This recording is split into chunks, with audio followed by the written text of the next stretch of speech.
होने दो अभी। अब सासू माँ बोल गई 25 रोटी में इसका मध्यांतर नहीं आया, पता नहीं एंड कब होगा इसमें, है ना। तो फिर वो बेहोश होके गिर गई। तो मार्जिनल यूटिलिटी किसकी कितनी रोटी में लड्डू में जाता है वो अपने उसकी कैपेसिटी के ऊपर है। मेरा कहने का मतलब केवल इतना। तो संसार की चीजें एक समय ऐसा आता है प्रयोग करते करते आप थक जाओगे ना,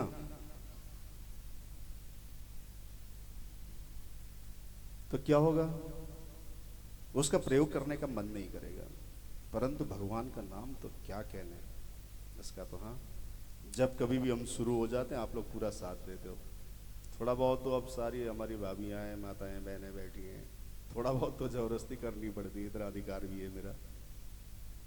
परंतु आनंदित सब होते हैं। भगवान का नाम ऐसा ही है। तो यहाँ पर भी शौनक आदि ऋषियों ने सूत जी महाराज से कहा है कि यह शृण्वताम रसक ज्ञानम स्वादु स्वादु पदे पदे। जितना इनको हम सुन रहे हैं उतना आनंद ही आनंद आ रहा है। गाइए ना प्रभु।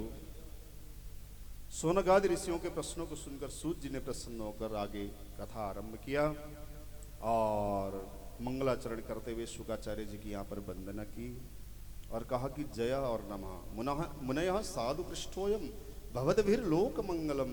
देखो पूछ तो आप रहे हो, बेनिफिट जो भी कथा सुनेगा उन सब लोगों को मिलना है इससे। और सुनो, तुम कहते हो ना कि असली भक्ति क्या है।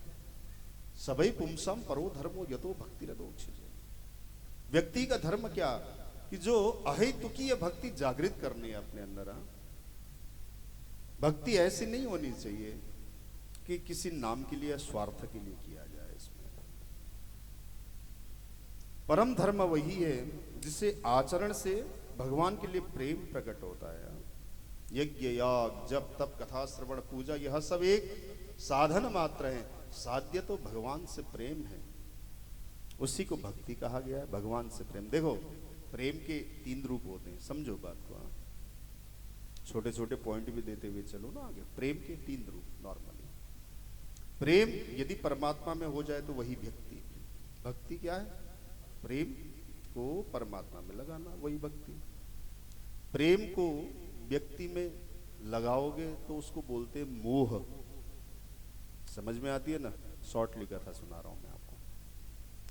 और प्रेम पदार्थ में लगाते हो, मेरी साड़ी, मेरी चेन, हाँ, मेरे भाई बंधु इत्यादि, ये मेरी प्रॉपर्टी वगैरह, ये सब चीज जो वस्तु में जो आपने लगाया प्रेम, तो वो आसक्ति बन गई। समझो बात को। तो भक्ति के 3 रूप, प्रेम के 3 रूप। और यहां पर बताया कि सबसे अच्छी जो भक्ति का जो प्रेम का स्वरूप है वो है परमात्मा से प्रेम करना, है ना, जिसको भक्ति कहते हैं। बाकी 2 निकृष्ट रूप है भक्ति के, प्रेम के यानी कि। तो यहां पे यही बताया, सूत जी ने समझाया कि सवै पुंसाम परो धर्मो यतो भक्ति रदोक्षजे। जहां से जिसके श्रवण से, चिंतन से, कीर्तन से परमात्मा से प्रेम हो जाए, समझो वही भक्ति है। और वह भक्ति कैसे होनी चाहिए? अहेतुकीय, किसी काम के लिए नहीं, निष्काम भाव से हमें भगवान का भजन करना चाहिए। भगवान आप हमें करोड़पति बनाए इसलिए भक्ति करें, वो भक्ति ढंग की नहीं है।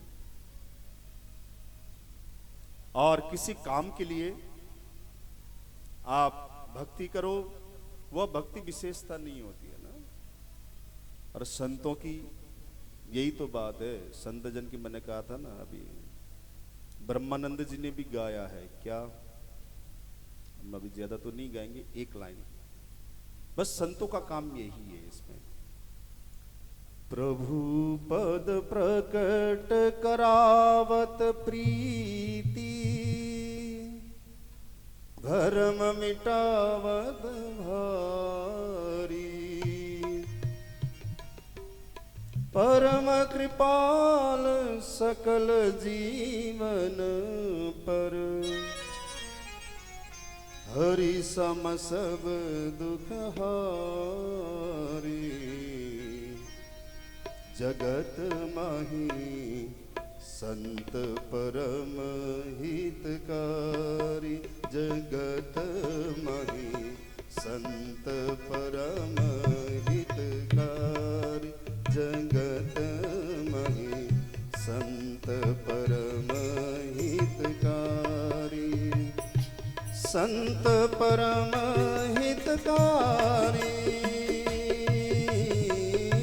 संत परम हितकारी, जगत माही संत परम हितकारी, जगत माही संत परम हितकारी। प्रभु पद प्रकट करावत प्रीति भरम मिटावत भारी, प्रभु पद प्रकट करावत प्रीति भरम मिटावत भारी, परम कृपाल सकल जीवन पर हरि सम सब दुख हारी। क्या है? जगत माही संत परम हितकारी, जगत माही संत परम हितकारी, संत परम हितकारी, संत परम हितकारी, जगत माही संत परम हितकारी, जगत माही संत परम हितकारी, जगत माही संत परम हितकारी, जगत माही संत परम हितकारी। यही है निष्काम भाव से संत लोग ही भक्ति प्रकट कराते हैं। तो यहाँ पे सूत और सौनक जी भी संत के रूप में विराजमान हैं।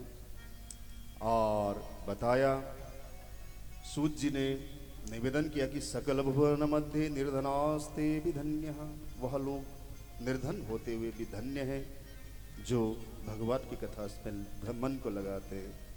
बोले क्यों? भगवान की कथा को मन में लगाने से क्या होगा?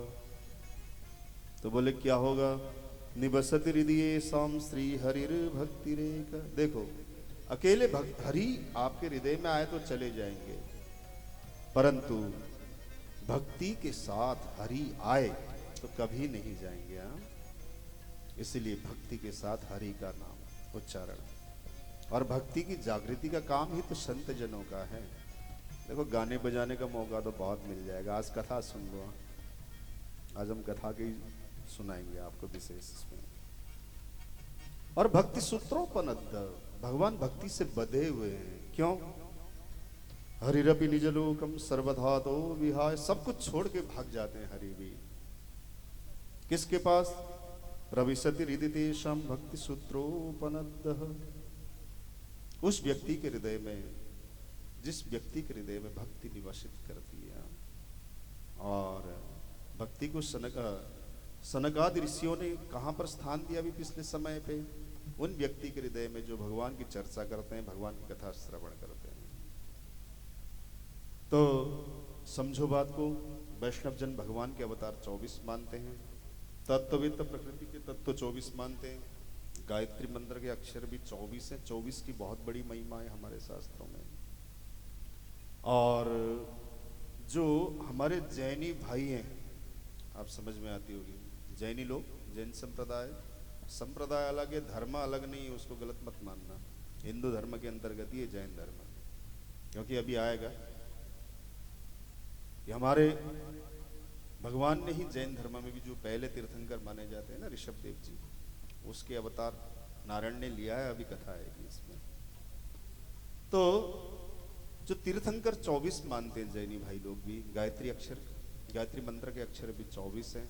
तो इस तरीके से 24 अवतारों की कथा है श्रीमद् भागवत कथा।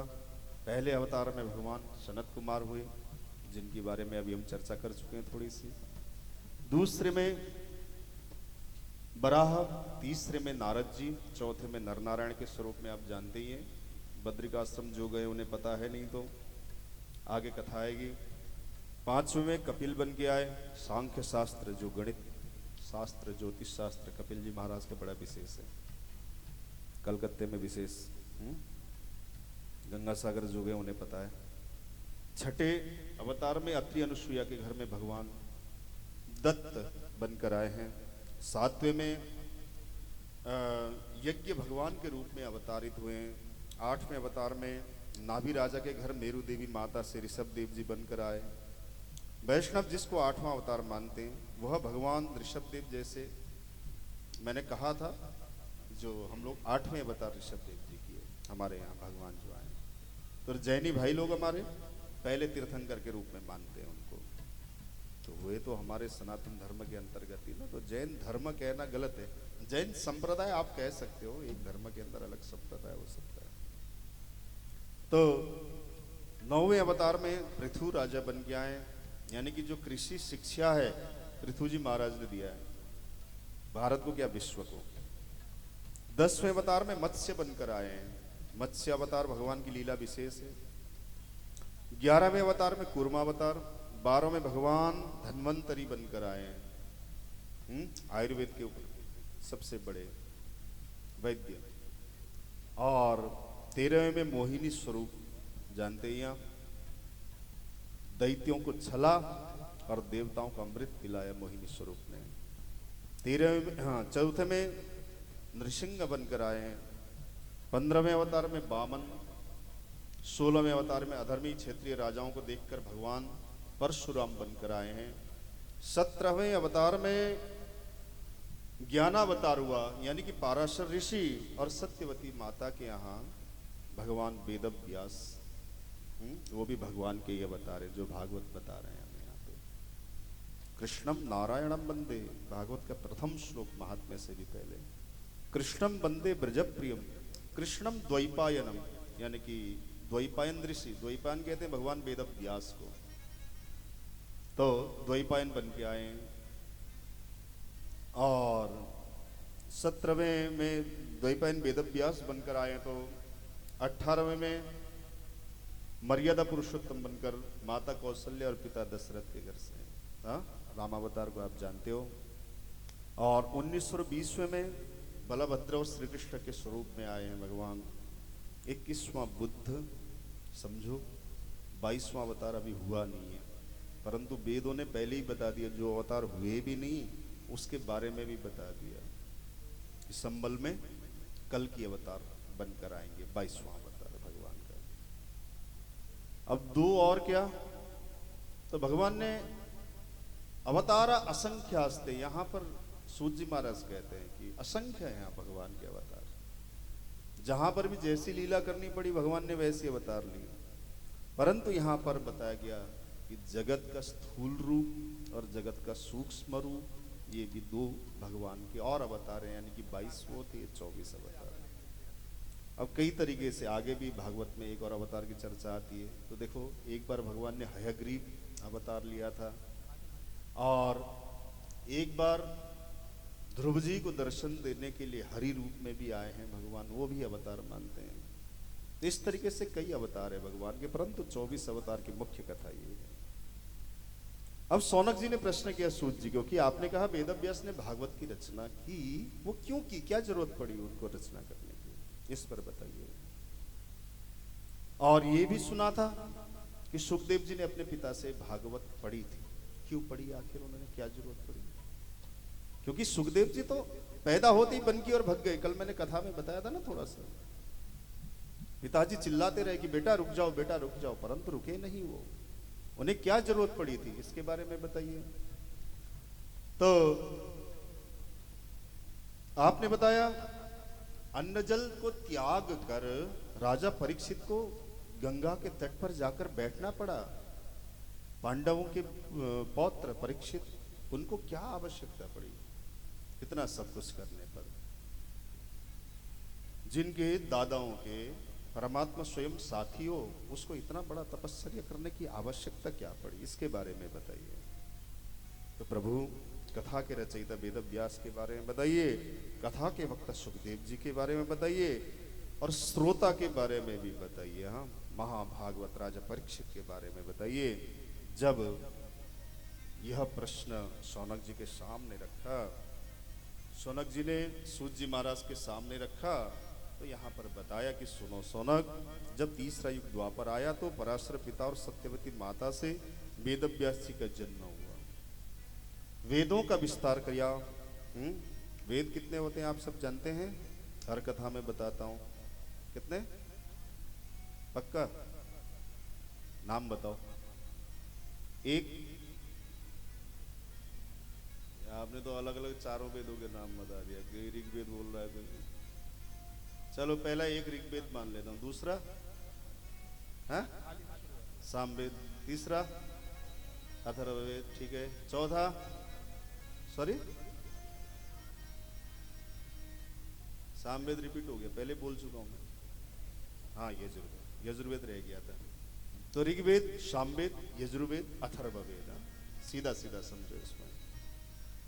तो पहले एक ही वेद था ऋग्वेद, सबसे बड़ा वेद माना जाता है। चार विभाजन कर दिया इसमें। चार उनके प्रमुख शिष्य थे, शॉर्टली कथा को आगे बढ़ाना है, उनको दे दिया वेद व्यास ने।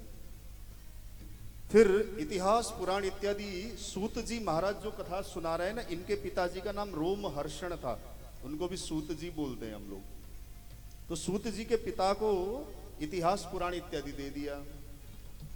अब सबको देने के बाद खूब वेद वृक्ष का विस्तार होने लगा, फिर भी व्यास जी को संतुष्टि नहीं मिली और उसके बाद उन्होंने एक महाभारत बना दिया, जो कि स्त्रियों को भी पढ़ने के लिए आधिकारिक ग्रंथ है।